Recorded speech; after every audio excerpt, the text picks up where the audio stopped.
Hey, salut à tous, moi c'est Kanko Zidane, bienvenue sur notre chaîne où on parle de l'univers des crypto-monnaies, des stratégies sur comment investir, faire des bénéfices, surtout comment éviter de perdre son capital pour faire un maximum de gains. Ici, chaque abonné fait partie de la communauté micro-chaîne, alors abonne-toi et ensemble on atteindra la liberté financière. Alors sans plus tarder, comme vous pouvez le constater, aujourd'hui on va faire une analyse technique du Bitcoin. Vous savez, je suis aussi trader, je ne suis pas juste crypto-enthousiaste, je suis aussi trader. Donc je connais un peu comment marche, comment analyser les marchés financiers et comment prendre les décisions en fonction de ce qui arrive.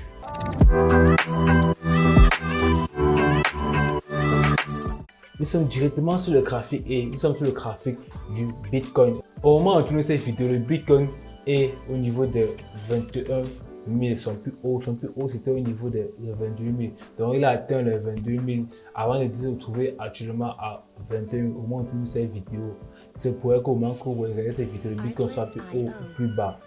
Et son plus bas a été dans les 17 000. C'était vraiment catastrophique, mais c'était normal, ça devait arriver ainsi. Malgré les analyses que je savais depuis, que j'avais depuis, j'aurais dû faire une vidéo pour vous dire ça depuis. Alors on a un plus bas aujourd'hui à 17 000, le plus bas de Bitcoin actuellement à 17 000. Alors pourquoi ça chute?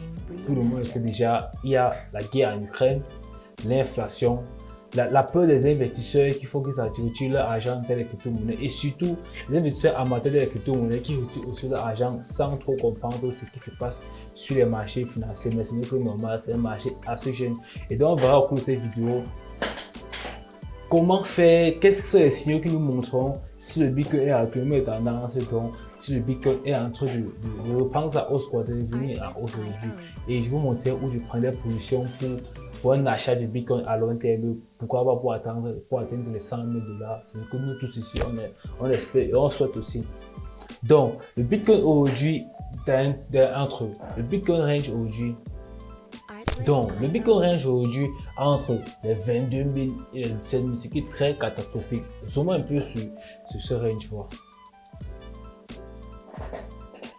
Alors, en H1, voilà dans le range où le Bitcoin range aujourd'hui. Voilà dans le range où le Bitcoin est aujourd'hui. Et si on prend un peu ça, on verra que c'est entre les 22 000 et 17 000. Et si on prend un peu la borne supérieure, on prend ce support supérieur ici, là, c'est entre 18 000.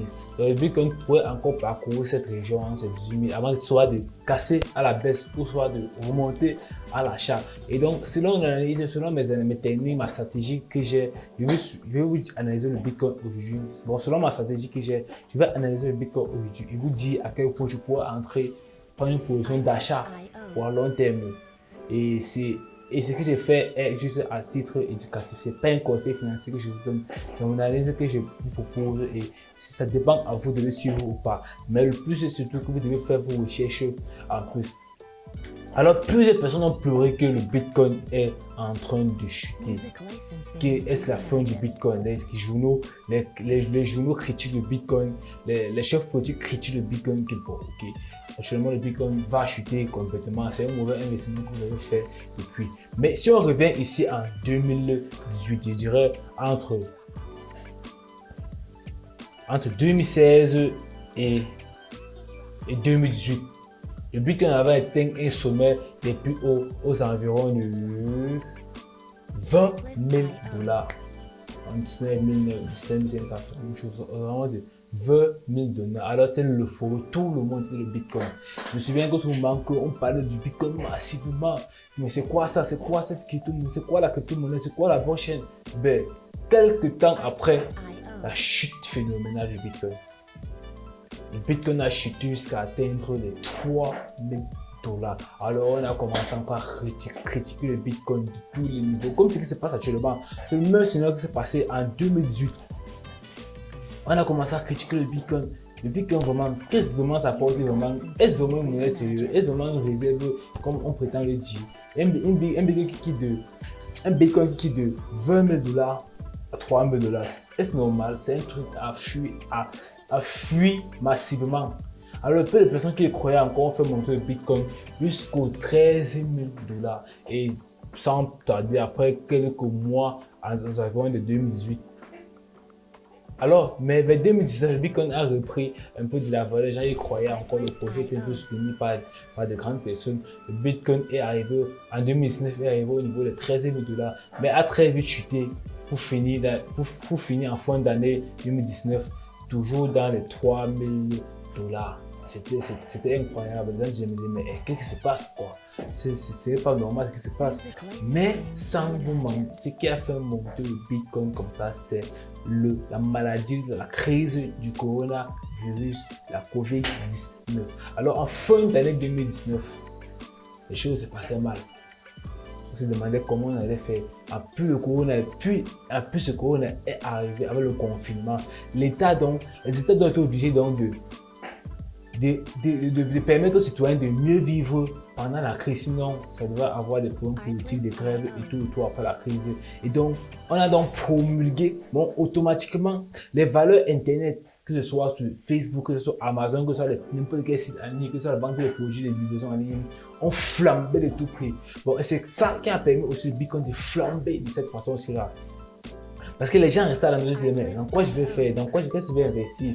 Actuellement, si on m'a viré de mon boulot, par exemple, mais comment je vais faire pour soutenir ma famille? Et donc, le Bitcoin était aussi l'une des valeurs réservées qui ont permis, comme ça, de prendre soin de leur famille, quoi. Parce que en 2018, on a vu que ce que ça avait fait, c'était quitté de environ des 200 $ et arrivé aux environs de 20 000 $. Alors, je me dis, comment ne pas directement investir dans le Bitcoin? Et c'est ce qui s'est passé, et que les gens ont investi dans le Bitcoin. Le Bitcoin a atteint des pics jusqu'en 2019, un pic de 64 000 $. C'était extraordinaire. Tout le monde disait, le Bitcoin va atteindre 1 million, le Bitcoin va atteindre 500 000. L'euphorie était baissée en masse.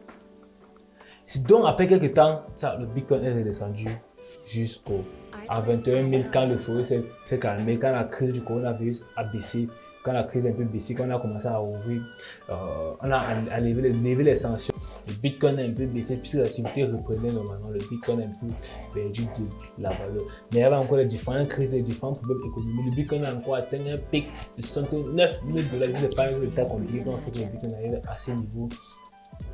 Mais dernièrement, comme tout le monde le sait, l'inflation, la crise du corona, une deuxième vague du corona et enfin la guerre en Ukraine ont fait chuter le Bitcoin à des niveaux extrêmement bas. C'était étonnant de voir tout ça. C'était dramatique de voir tout ça. Les gens croyaient au Bitcoin à 100 000 $ quand ça atteint les 120 000 $. Même après cette petite correction à ces niveaux, au niveau des 40 000, au niveau des 50 000, 50 000, c'est que le Bitcoin rebondisse à ces niveaux et repartir des plus hauts comme ça a fait là, et repartir des plus hauts. Mais on a eu encore une cassure extraordinaire avec les problèmes d'Ukraine et la Russie qui ont dramatiquement affecté le marché des crypto-monnaies. Et comme le marché des crypto-monnaies est encore un marché très jeune, et donc ça n'a pas pu supporter, ça n'a pas pu garder cette valeur, ce système de valeur refuge qui permet donc que lorsque le système financier est en crise, ça permet de sauvegarder un peu l'argent des gens. Alors ça n'a pas donc fini ça parce que les États aussi les appuyaient aussi. Et on a aussi eu le problème de Terra là dont tout le monde est au courant. C'est un peu ça qui a affecté dramatiquement le marché des crypto. Alors passons à la technique, ce qui nous intéresse c'est quand entrer dans les crypto pour se faire du bénéfice, donc pour donc profiter de ce qui viendra. Parce que ce qui est sûr, comme en 2018, on a eu cette hausse et cette baisse. On a eu encore en 2020 cette hausse et cette baisse. On aura encore une nouvelle hausse. C'est un cycle de marché. Le marché fonctionne comme ça. Le marché a des cycles de hausse et des cycles de baisse. Peu importe les problèmes qui interviennent sur les marchés, les crypto-monnaies ou n'importe quel marché, le marché a un manque, ça va baisser et ça va monter. C'est un peu ça. L'économie va parfaite. C'est un peu ça. L'économie va parfaite et ça, des moments, ça va monter et ça va baisser. Alors, quelles sont les analyses que j'ai mis en place pour dire le marché, il faut que le marché doit monter. Comment faire pour que le marché monte? Mais avant cela, vous devez comprendre un truc. Attendez que je charge le modèle. On a réduit un peu. Ne vous inquiétez pas, tout ce chaos, vous allez le comprendre comment ça marche. Alors, comme j'ai dit, le marché a un cycle de hausse et de baisse. Dans le moment que ça monte, le moment que ça baisse. Alors, pour vous expliquer plus simplement comment ça se passe, lorsque le marché monte, ça forme des hauts de plus en plus hauts et des bas de plus en plus bas. Je vous explique. On est là à son plus bas. Si on prend de là à là, on est là à son plus bas ici, là. Ça va former un plus haut ici. Et ça va maintenant correctionner là pour former un plus bas. Ce qui fait que ça ne va pas casser ce plus bas ici, là. Donc, on revient en tendance haussière. Alors, ça vient encore, ça casse ce plus haut ici, là. Ça forme un haut de plus en plus haut. Et maintenant, ça va correctionner maintenant pour former un bas de plus en plus haut. Vous voyez un peu, non? Bon, ça veut dire que le bas ici, là, voilà son nouveau bas ici, puisque le marché a cassé ce haut ici, là. Et s'il n'a pas cassé ce bas, ça veut dire qu'on est en tendance haussière. Pareil ici, là, ça a formé un bas de plus en plus haut. Ça veut dire encore, ça casse ce haut de plus en plus haut qu'on pourrait mettre là. Ça casse ce haut. Ça casse ce haut aussi. Et donc, ça vient encore former ce plus bas. Et logiquement, encore, ça casse encore ce plus haut et ça vient encore former ce plus haut. Donc, ça, c'est une tendance haussière. Nous sommes là dans une tendance haussière. Ce qui forme des hauts de plus en plus haut et des bas de plus en plus haut. Ça casse, voici le premier haut, voici le premier bas. Ça casse ce haut pour venir former le prochain haut, là, un haut de plus en plus haut. Et ça vient encore faire que ce bas, donc qui ne casse pas donc ce dernier bas ici. Et pareil, logiquement, vous suivez la tendance. Et comme vous l'avez compris intuitivement, pour le plus bas, ça fait, pour une tendance baissière, ça fait des plus bas de plus en plus bas. Pour une tendance baissière, ça fait des plus bas de plus en plus bas. Un peu profus ce graphique que je le fasse. J'espère que vous avez bien compris un peu le cheminement. Alors, pour une tendance baissière, voici le plus haut. Et donc, ça va donc créer un plus haut de plus en plus bas et un plus bas de plus en plus bas. Vous voyez qu'on n'a pas pu, quand le graphique, quand le marché a correctionné, là, c'est venu casser ce plus bas. Et donc, c'est donner des signes qui montrent qu'on revient en tendance baissière. C'est aussi simple que ça pour tout le marché. Ça a donc formé ce plus bas qui vient de plus en plus bas. Donc, ça c'était le plus bas de plus en plus haut. Maintenant, c'est le plus bas de plus en plus bas. Et donc, ça va former maintenant un haut de plus en plus bas. Et donc, qui montre maintenant qu'on revient en tendance baissière. Et logiquement, ça vient, ça casse là. Ça vient, ça casse là. Ça forme un plus bas de plus en plus bas. Et donc, ça revient correctionnel là avec un plus haut de plus en plus haut. Et même chose de par là, ça vient casser un plus bas de plus en plus bas. Et ça vient. Et ça revient. Et ça revient là. Ça ne casse pas ce plus bas ci là. Ce plus bas devait être logiquement là. Non, là c'est bon. Ça a encore formé un plus bas là, mais ça n'a pas cassé ce plus haut.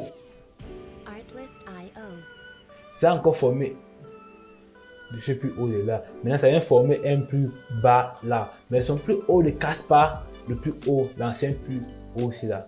Le haut le plus bas, ça ne casse pas ce haut le plus bas. Et donc, ça va créer encore un plus bas de plus en plus haut, puisque ça n'a pas cassé ce plus bas ici là. Donc, ça montre, c'est l'un des signes qu'on montre qu'on revient en tendance haussière. Laissez-moi changer ça pour ne pas vous embrouiller, cette couleur là. Et donc, logiquement, comme j'ai expliqué ici, on revient avec des plus hauts de plus en plus haut et des plus bas de plus en plus haut. Et on revient là. Et logiquement, pour la baisse, on revient à la mouche. On revient comme nous sommes en tendance baissière claire et nette sur le graphique de Bitcoin. Alors, pour nous, les traders, on voyait bien que ce sont en tendance.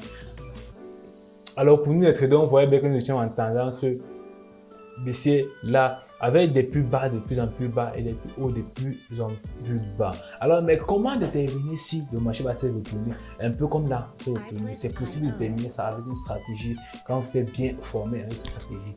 Bon, on va commencer par, je vais vous expliquer sur quoi je veux baser pour prendre mon retournement.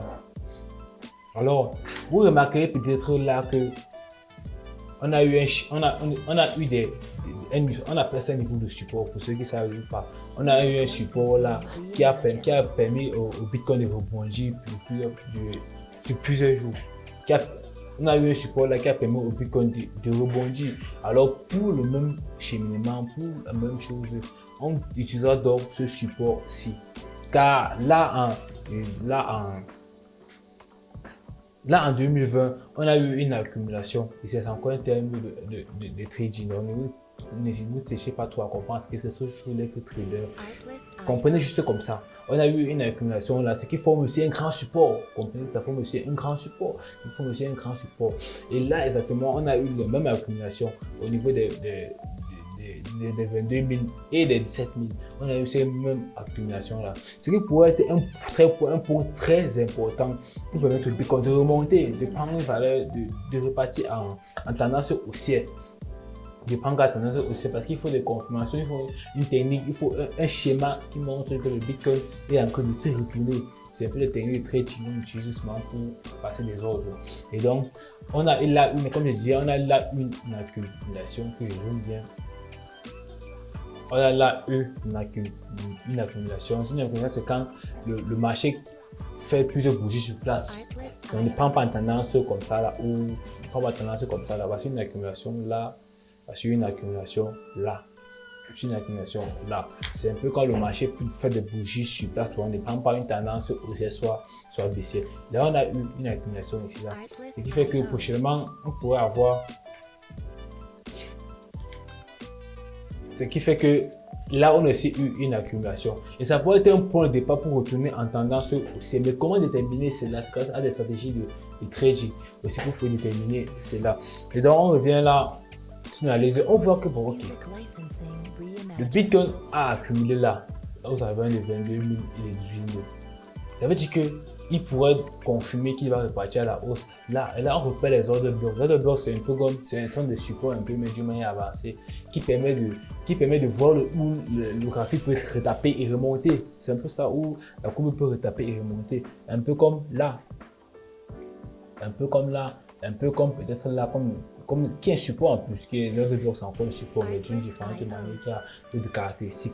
Tu vois un peu, c'est un peu comme qui a des caractéristiques. Non. Bon, ouais. Et là, j'ai tracé, j'ai repéré deux ordres de blocs. Le premier ordre de bloc était aux environs des 17 000, des 18 000, 17 000. Le deuxième ordre de bloc est encore. Le premier ordre de bloc était aux environs des. Le premier ordre de bloc était aux environs des 18 000. 18 000, 17 000. Le deuxième ordre de bloc est aux environs des 17 000 et 16 000. 17 000, 16 000. Environ 17 000, 16 000. Alors, le premier bloc a été touché avec cette mèche-là. On va redescendre. Le premier ordre de bloc a été touché avec cette mèche-ci. Mais qui n'a pas encore affecté le deuxième ordre de bloc. C'est-à-dire que ce ordre de bloc a déjà été déclenché. Ce qui peut être une occasion, ce qui peut être un signal de retournement du marché des crypto-monnaies. Pour certaines personnes, mais pas pour moi, parce que ma stratégie me dit qu'il faut encore plus d'éléments. Alors, j'ai eu une deuxième confirmation de mon élément de ma stratégie qui me dit que bon, le marché pourrait remonter. Alors, ce que je vais faire, c'est que j'attends le Bitcoin qui revienne toucher mon deuxième ordre bloc ou mon deuxième support pour pouvoir remonter entre les 17 100 ou entre les 17 100 comme ça, entre les 17 000 et 16 000. Bon, j'attends que le Bitcoin revienne dans cette barrière-là. Dans cette barrière, c'est que vous voyez. J'attends que le Bitcoin revienne entre cette barrière-là. Ce Bitcoin revient là et confirmera que bon, okay, selon ta stratégie, tu peux passer l'ordre d'achat ici là. Et peut-être qu'il y ait un retournement aussi. Et attendre même des 1 an que le Bitcoin atteigne peut-être ce sommet-ci là, ce sommet-ci, ce sommet-ci. L'objectif principal sera ce sommet-ci. Disons les 109 000. L'objectif principal sera les 109 000. Et donc le premier objectif sera ici à les 31 000. Le deuxième objectif sera ici les 45 000. Le troisième objectif sera ici dans les 69 000. Et pourquoi pas casser les 69 000 pour atteindre peut-être les 80 000 $ ou les 100 000 $ ou peut-être même juste les 90 000 $. Ce sont des objectifs qu'on doit se fixer lorsqu'on analyse les marchés financiers. C'est un peu ça. Et donc pour moi, ce sera une occasion pour vous aussi d'acheter des crypto-monnaies et de garder, d'acheter des crypto-monnaies au plus bas. Pas n'importe comment. Je vous répète encore que moi j'attendais que le Bitcoin arrive au niveau des 17 500 en millions ou entre les 16 000. Parce que si le Bitcoin casse ça, il viendra chercher cet ancien support ci, cette zone-ci. Il reviendra dans cette zone-ci. Ce n'est pas un support sur une zone. Il vient dans cette zone-ci là pour confirmer son retournement du marché. Alors ce qui est pénible, c'est que ça va pénible pour le marché crypto-monnaie parce que cette zone-ci, ça va entre les 12 000 et les 4 000 $. On se croirait dans les temps, dans les années 2017-2018, qui sera vraiment un coup très dur pour les crypto-monnaies. Alors, On ne sait pas ce qui va se passer sur les marchés crypto-monnaies. Ça peut arriver comme ça ne peut pas arriver. Alors, je vais donner mon analyse sur les crypto-monnaies comme ça. Là. Je vous répète encore, j'attends que le Bitcoin arrive entre 7500 et les 15 000, disons même les 16 000 et les 16 000 pour commencer à prendre mon achat de Bitcoin. Et je peux partir du DCA pour acheter du Bitcoin petit. C'est une technique que je vous conseille aussi. Si vous voulez savoir ce que c'est, dans mes précédentes vidéos, j'en parle beaucoup. Et donc, c'est à vous de voir cette vidéo et de comprendre donc ce que je parle. Alors, j'espère que vous avez aimé la vidéo. Likez et partagez. Et pour ceux qui veulent aller plus loin, dans la description, il y a mon numéro WhatsApp professionnel, rien que vous parlez des crypto-monnaies, où je réponds à toutes vos questions sur les crypto-monnaies, sur les vidéos qu'on a vues ou sur les vidéos que vous aimeriez qu'on fasse. Et aussi dans laquelle j'ai fait une petite rubrique qui s'appelle la semaine de la crypto, où chaque semaine de lundi à samedi ou de lundi à vendredi, je parle d'un sujet concernant les crypto-monnaies, par exemple les stablecoins, par exemple les proof of work, les proof of stake, tout ce que j'ai vu en vidéo ou ce que je n'ai pas encore vu en vidéo, j'en parlerai pour mieux expliquer comment ça marche. Alors ne vous inquiétez pas, quand je passerai au trade, je ferai encore une vidéo dessus pour vous expliquer, pour vous dire que j'ai passé mon trade d'achat dessus. Alors on se revoit dans la semaine prochaine pour une nouvelle vidéo. Ciao!